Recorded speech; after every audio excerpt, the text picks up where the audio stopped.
दारूबंदीच्या प्रश्नाला काही सामाजिक बाजू आहेत, काही आर्थिक आहेत. दारूबंदी अस्तित्वात नव्हती तेव्हा मुंबईतील कामगारांचे जीवन किती भयानक होते याचा प्रत्यक्ष अनुभव मी घेतला आहे.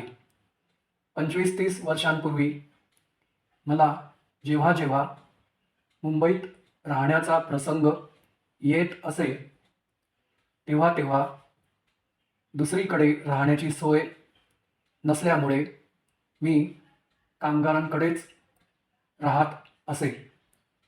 त्यामुळे त्यांच्या जीवनाचे जवळून निरीक्षण करण्याची संधी मला बरेच दिवस मिळाली आणि त्यांच्या अडचणी मला कळून आल्या.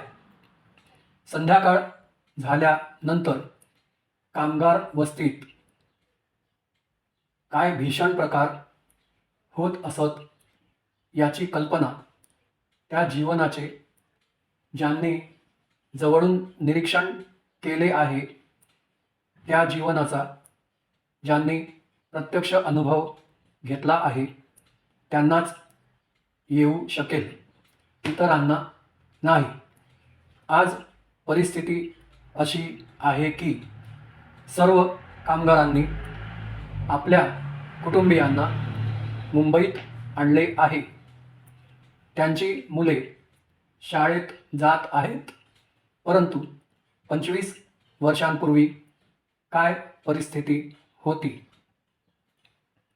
कामगारांच्या कमाईचा पुष्कळ हिस्सा दारू पिण्यात खर्च होत असे. आज स्थिती अगदी वेगळी आहे. दारूबंदीमुळे आज कामगार वर्गाची परिस्थिती निश्चित सुधारली आहे. त्यांच्यामध्ये सुबत्ता आली आहे असे म्हणावयास हरकत नाही.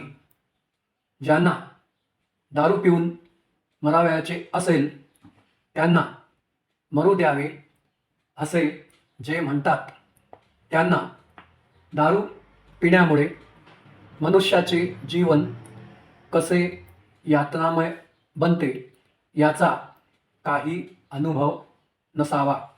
4 खोल्यांच्या ऐषआरामी फ्लॅटमध्ये राहून पोटभर जेवण झाल्यानंतर आरामात बसून पाठीमागे काही काळजी नसताना दारू पिणाऱ्या संबंधाने मी सांगत नाही. अनंत अडचणींनी व्यापलेले ज्यांचे जीवन आहे असे लोक दारूच्या नशेत आपल्या काळजा बुडवू पाहतात. कामगार दारू पिऊन घरी येऊन आपल्या मुलांच्या देखत आपल्या बायकोला मारू लागला म्हणजे त्या मुलांच्या मनावर काय परिणाम होत असेल याची कल्पनाच केलेली बरी.